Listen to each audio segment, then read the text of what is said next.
नमस्कार श्रोताओं, स्वागत है आप सभी का विशेषांतम में। आज की इस वीडियो में हम जानेंगे एक ऐसे पात्र के बारे में जो महाभारत युद्ध का अहम हिस्सा था। हिंदू धर्म का सबसे प्रमुख ग्रंथ महाभारत है, जिसमें रोचक ही नहीं बल्कि अद्भुत और प्रेरणादायक कथाएं वर्णित है।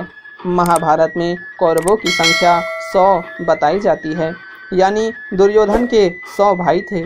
लेकिन सच यह है कि दुर्योधन 100 नहीं पूरे 101 भाई थे, और जिसे दुर्योधन ने कभी अपना समझा ही नहीं, क्योंकि वे गांधारी के गर्भ से नहीं बल्कि किसी ओक के गर्भ से पैदा हुआ था।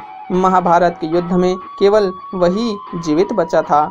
उसने हमेशा से ही सबको अधर्म के रास्ते को छोड़ने की सलाह दी थी। वह कभी नहीं चाहता था कि कौरवों और पांडवों के बीच किसी तरह का युद्ध हो, लेकिन किसी ने भी उसकी बातों पर ध्यान नहीं दिया। तो आइए जानते हैं इस पात्र के बारे में। धृतराष्ट्र चाहता था कि उसके घर पांडु से पहले पुत्र पैदा हो, ताकि राज तिलक उसी का सबसे पहले हो। लेकिन विधि के विधान के आगे किसी की नहीं चली, और गांधारी से पहले ही कुंती ने पुत्र को जन्म दिया। लेकिन उससे पहले पुत्र की चाहत में अधीर हुए जा रहे धृतराष्ट्र ने गांधारी की सेवा में नियुक्त सेविका से संबंध बना लिया, जिससे एक पुत्र का जन्म हुआ, जिसका नाम युयुत्सु था। किंतु दुर्योधन ने कभी युयुत्सु को अपने भाई के रूप में स्वीकार नहीं किया और सदा अपमान किया। महाभारत के युद्ध को युयुत्सु ने बहुत रोकना चाहा, लेकिन उसे सफलता नहीं मिल सकी।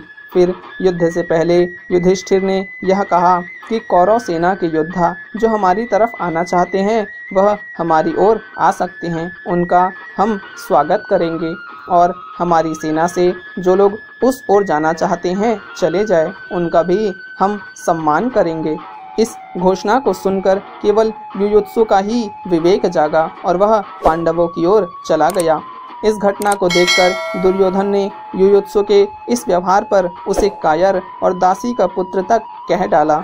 युद्ध में युधिष्ठिर ने अपनी ओर आए युयुत्सु के प्राणों की रक्षा के लिए उन्हें युद्ध में सीधे तौर पर शामिल नहीं किया, बल्कि उनकी बुद्धि कौशल और प्रबंधन क्षमता का प्रयोग किया।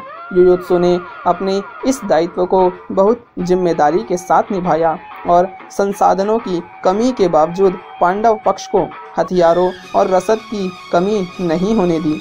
महाभारत युद्ध के बाद भी युधिष्ठिर ने इन्हें महामंत्री का पद प्रदान किया।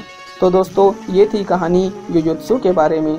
हमें उम्मीद है आपको आज की ये कहानी पसंद आएगी। इस वीडियो को ज़्यादा से ज़्यादा लाइक और शेयर करें, और हमारी ऐसी ही नई वीडियोस की नोटिफिकेशन पाने के लिए इस चैनल को सब्सक्राइब कर घंटी के आइकन को भी दबा लें। हमारे साथ जुड़े रहने के लिए आपका बहुत बहुत धन्यवाद।